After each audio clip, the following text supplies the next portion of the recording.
Moss on limestone. I was soon to discover that when she smiled, her glance could light up a room. However, when she was sad, and there was a hint of that on this autumn morning, her eyes were soft with sorrow. I had never been a believer in kismet, the notion that life is already planned and we cannot control the outcome. However, it seemed a predetermined course of events was about to run its course, and an unseen fate awaited me. The academic year 1976-77 was destined to change my life and shatter my peaceful dreams. I was a 31-year-old bachelor, and the unexpected lay around the corner. Chapter 1. The Colour of Music. Jack! What a surprise! It took me a moment to gather my senses.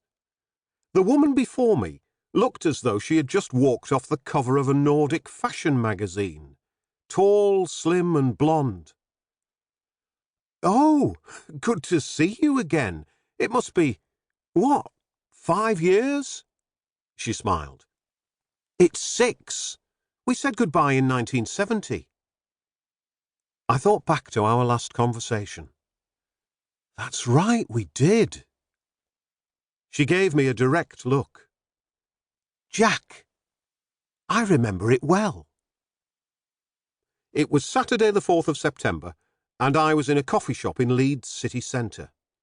I had taken my mother shopping, and she had gone on to meet her sister. In my own private space, I was flicking through the pages of the Times educational supplement. I gestured to the empty chair opposite. "Have you time for a coffee?" "Love one." She glanced at her wristwatch. "I've still got an hour before I collect Sherry." "How is she? She must be grown up by now." "Fine. 13 and almost as tall as me." Time flies. There was a moment's pause. "So, a coffee, anything else?" She smiled again. "Not just now, Jack." I ordered at the counter and looked back at Donna Clayton as she sat at my table and opened her handbag. She appeared more self-assured now, a confident woman.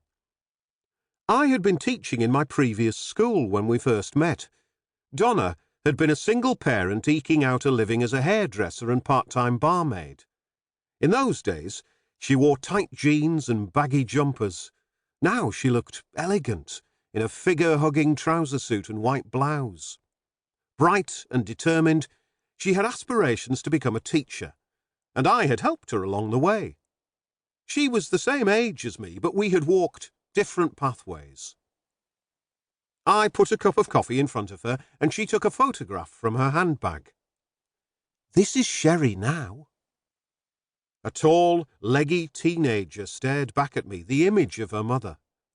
"Well, she's certainly grown. When I first saw her, she was a 6-year-old with pink hair." Donna laughed. "Yes, a hairdressing faux pas. Happy memories, although I recall that the head teacher didn't approve. I was pleased when he moved on. It was a different school when Mrs. Priestley took over, caring and supportive." "You must be very proud," I said, and handed back the photograph. For a few moments we sipped our coffee in silence.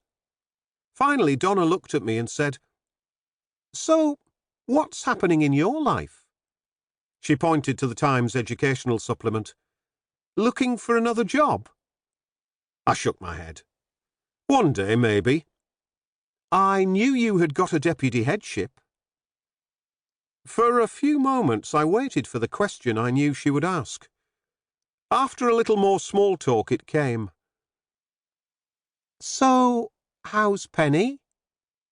There it was, direct as always. "I don't know." I could see she was intrigued.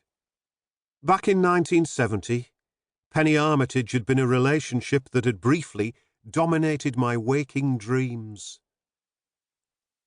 "Sorry, Jack, I just assumed—" "No, it ended..."